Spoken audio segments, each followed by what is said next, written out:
What's up, guys? This is our Thanksgiving themed episode of Movies and Minutes.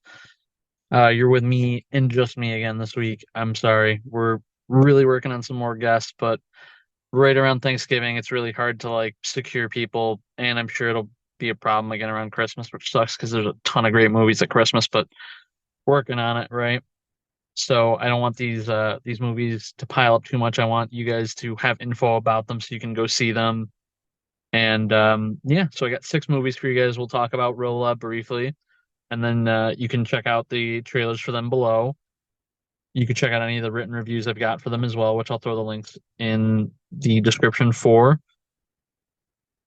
And yeah, hopefully you guys had a good Thanksgiving. Hopefully these are movies that you guys have some interest in. If you didn't get a chance to go see any of them already, I know for some people like post Thanksgiving dinner or post Black Friday shopping, some people go see movies. So um, hey, if you guys already saw these, let me know what you think of well, thought about them or still think about them. What are your thoughts on them? So, titular episode name movie this week, Thanksgiving. There was a Thanksgiving movie. It was a horror slasher. Kind of in the vein of I know what you did last summer with a Thanksgiving twinge, but also, set during now. So cell phones and TikTok and social media. Oh my. But also there was some throwbacks to some stuff. If you're my age, you might remember an incident in the early 2000s, and I kid you not, I was actually at this, and it put me off to wanting to shop like for on Black Friday for years. But in Valley Streams, Long Island, in the early 2000s, there was a trampling on Black Friday at Walmart. And yeah, again, I was there for that. It was not fun by any means. And the Thanksgiving movie takes that similar premise kind of to the extreme. What happens when a bunch of people are kind of like unintentionally massacred, just to get deals and stuff at a Walmart sort of rip off. And then after a year passes, somebody starts taking people out, and it's because they had somebody that they lost that night, and the people of interest to them are who they believe is responsible for what occurred at that massacre. And um it's a pretty decent mystery. I'm not normally good at guessing, who the killers are in a slasher. I'll watch something like Scream and be like, oh, it's totally that person, and then you get like the police officer and his kids who are for some reason related to the killer from the last movie, and you're like, okay, nope, nope, I didn't have enough pieces to figure that out. So I kind of took a guess on this one in this movie, and I got it right. Intentionally going out of my way to make a guess that didn't make sense. So, if you have a guess on that when you watch this movie and there's somebody that you don't think uh, should be the killer, maybe that's the person that's the killer. The great thing about that movie too was that has um, it has a cliffhanger, and it sets you up for more. Maybe we'll get another Thanksgiving horror movie next year. It was pretty good. It wasn't bad. You kind of got about what you were expecting. I gave that one a 3.5 out of 5. So enjoyable. Not super groundbreaking in the horror genre by any means, but a nice twist on the slasher idea. So it was our first one for this week. Our second one was Trolls Band Together. I think out of all six of the movies that I'm running down with you guys really quick here, this one was the weakest. And it wasn't even like a bad movie. It was weak in the sense that you kind of know exactly what's going to happen, and it plays out exactly as you think it's going to be. It's just like a road trip movie in the troll universe, with them trying to assemble a group of people, which they kind of did in the last movie, against a more generic threat this time. And then just by the end, They won, they're together. It's a kids movie, so it's not probably meant to be super highbrow, but you kind of hope that with, third times being the charm that they're, gonna hit it out of the park. And it was kind of just okay. The music was good, but other than that, it was just okay. But if you're a fan of the Trolls franchise, you'll like it. I don't think it does anything that you you're not already expecting from the Trolls franchise. So if you like what you've gotten and you want more of that, you're gonna get it. Um, what else? What else was on our list? Oh, Hunger Games 5 and or point 0.5, depending on how you want to look at it. It's a prequel to the Hunger Games movies. It's the Ballad of Songbirds and Snakes. Before I watched this movie, this was one of those franchises that I'd never gotten into. I sat and over the last week, I had watched one, two, three, and four of Hunger Games, and I think they got progressively better. Mockingjay, I have some issues with because I'm not a big fan of the like part one, part twos, because I think movies like that kind of hinge on each other and you can't really watch one without the other. And I don't know, just make the 4.5 hour movie because you're gonna have to sit and watch the 2 hour 15 minute movie and then the other 2 hour 15 minute movie right after it. Having watched it, there are lots of things that you get contextually that you probably wouldn't get otherwise, some like Easter eggs and things. But you kind of could just have watched it without having watched any of the other ones. It's set about, oh, like 50 or 60. Well, actually it was 64 years before the first Hunger Games. And the main protagonist is the villain all throughout the franchise at a much younger stage of life, at a stage where the Hunger Games were much more in their infancy. It's definitely not the first one, but it's like the 10th one that he is part of. And he has a much different role than he does in the later films. Star-studded cast. I think it's a 5-star movie. I think it was my favorite of the Hunger Games, to be honest. To me, it's a lot like the Rogue One of the Hunger Games series. Um, Rogue One's like my favorite Star Wars movie. You don't have to have seen other Star Wars movies to enjoy it, but if you do, it's complemented by the others.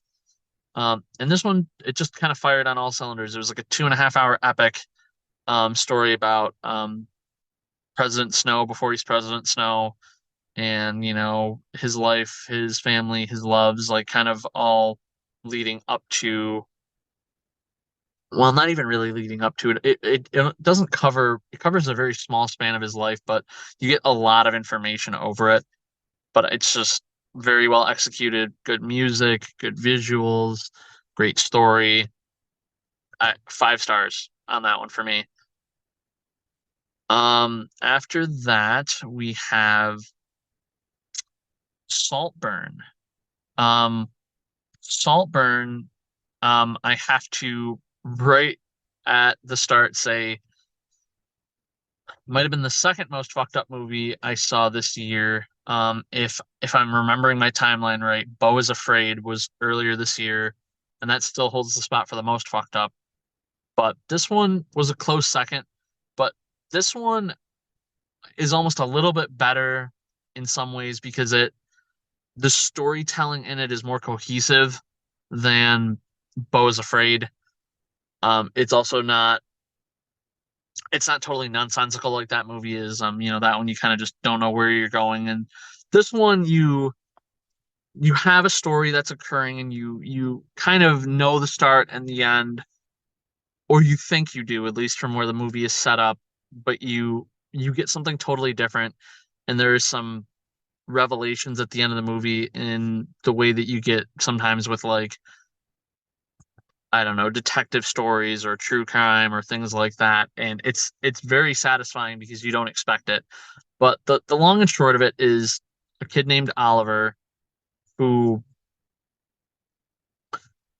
not very popular, going to Oxford, in England, the college in 2006. Um, Sort of befriends like a more popular rich kid, and after like a semester of some like ups and downs, Oliver's friend Felix invites him to his basically his mansion, his estate in Saltburn, and it's just like a palatial estate with his family, um his servants, his everything. And Saltburn is a very very weird place. It almost feels like what the British equivalent of a clique would be in school, except for with adults, that are nice to your face, say stuff behind your back, but to lots of different people and over lots of different scenarios, and sort of the consequences that come with that. So it's it's a very interesting movie. The star was also in Eternals, and one of the supporting actors was from Gran Turismo, was the star in that. There's a couple other famous faces like that you'll recognize. It's just a really like interesting, great movie.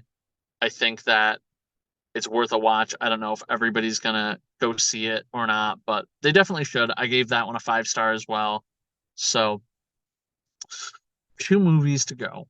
We got Napoleon by Ridley Scott with Joaquin Phoenix. That one I really liked. I know there's some controversy about it. People kind of saying it's like historically inaccurate. The thing I have to say to those people is it's a movie that is not a documentary. That's all you need to know. So if it's not historically accurate and you're watching something that is meant to be entertainment and you know based on a true story, which ultimately means they can take creative liberties, just enjoy the movie. Joaquin and Ridley Scott are a proven duo as far back as Gladiator. Joaquin brings his A game like he always does, just like methodical and kind of crazy, but like you just love every minute of it. Ridley Scott pulls out all the stops for the visuals, the fight scenes. Uh, I think the movie could have been a little shorter, but I think it was still a great watch. I don't think anybody who's going to watch that movie and knows what they're going for won't enjoy it. Obviously, if you think you have a bone to pick and you want to nitpick a movie, you're going to find something wrong. So, no movie's really right for people like that, unfortunately. But Napoleon, I gave a 4 star too. I think that was a fair assessment. Enjoyable, has a little, a few issues, but nothing like, oh my God awful. Just little things that, a couple of them when you add them up together, it's gonna affect the rating a little bit, unfortunately. And the last one, which, on the note of Thanksgiving, I actually went and saw on Thanksgiving night after all the festivities, kind of like what I wondered if any of you guys watching might have done. Was Wish, was a new Disney movie. It's essentially the Disney 100 movie because this year's Disney's 100th anniversary, and it has an original story, but it has a lot of callbacks to like other Disney properties. Some are very subtle, some aren't. And the music was great, like really good stuff, top tier Disney music. Um, hits that Disney sweet spot of about 90 minutes. We've got I didn't recognize the actress who played Asha, who's the main character, but the villain Magnifico is voiced by Chris Pine. Great casting. And Asha has a goat named Valentino, who's voiced by Alan Tudyk. Again, just like they couldn't have picked a better voice for that role. He also just does great voice work, period, anyway. But I really enjoyed that. I think again, if you're a fan of Disney, you like the music, the animation kind of shifted back and forth between 2D and 3D. I thought that was great. Um, it's a really great movie. Some of the Disney movies in later years, or at least more recent years, the threats. seem not as insurmountable as in the past, and or the challenges required to defeat them were much greater in past films. And Asha, I don't really want to spoil the ending. I mean, it's a Disney movie. We know the hero's going to triumph, but I think the means to which the villain is defeated is sort of lackluster, and that's sort of the only gripe I would have about this movie. So I gave it 4.5. Doesn't mean you shouldn't watch it. Doesn't mean it's not enjoyable. These are just the musings of your humble reviewer here. So, but six movies, from the week before Thanksgiving to the week ending Thanksgiving here. So we got some new ones coming up, some great things in the pipeline. Personally, tonight I'm going to be seeing a mystery movie, so hopefully that'll be something cool we can talk about on the next episode. There's a new Godzilla movie out this week. Tons of great things in the pipeline. A new Nicolas Cage movie, I think, this weekend. So, but it's been fun. Hopefully these musings help you guys make some decisions in your movie viewing. If not, the trailers and the written reviews again are in the description if you want to read them. As always, like, comment if you've got any interest on being on and debating with me, giving me opposing opinions. Feel free. I'd love to have anybody on to chat with. All right. Well, it's been our 39th episode of Movies and Minutes, and I will catch you guys next time.